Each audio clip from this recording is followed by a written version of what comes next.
মাগো, আমার তো শরীরটা খুব খারাপ, আমি তো অসুস্থ, তাই সবাই আমাকে কিছু একটু দিয়ে হেল্প করো। আমার শরীরটা খুব খারাপ মা।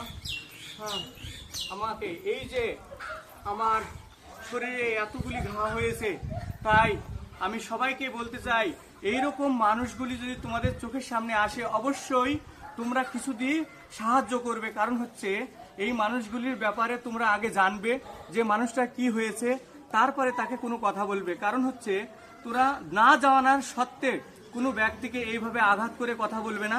কারণ হচ্ছে সে প্রথমত জানবে সেই মানুষটার পরিস্থিতিটা কি, সেই মানুষের কি হয়েছে, তার রোগ ব্যাধি কি হয়েছে, জানার পরে তার সাথে কোনো কথা বলবে। কারণ হচ্ছে না জেনে কাউকে বিহেভিয়ার খারাপ করবে না। কারণ হচ্ছে তুমি জানবে প্রথমে সেই মানুষটার ব্যক্তিটার কোনো অসুখ হতেই পারে, তাই অসুখ হওয়া ব্যক্তিটাকে এমনভাবে ধাক্কা দিবে না যে তো সেই মানুষটার আরও মনে থেকে কষ্ট পায়। তাই অসুস্থ ব্যক্তিকে তার সাহায্য যেটুকু পাওয়ার তুমি যেটুকু পারবে সেইটুকু সাহায্য করার চেষ্টা করবে আমার কলিজার ভাইয়েরা।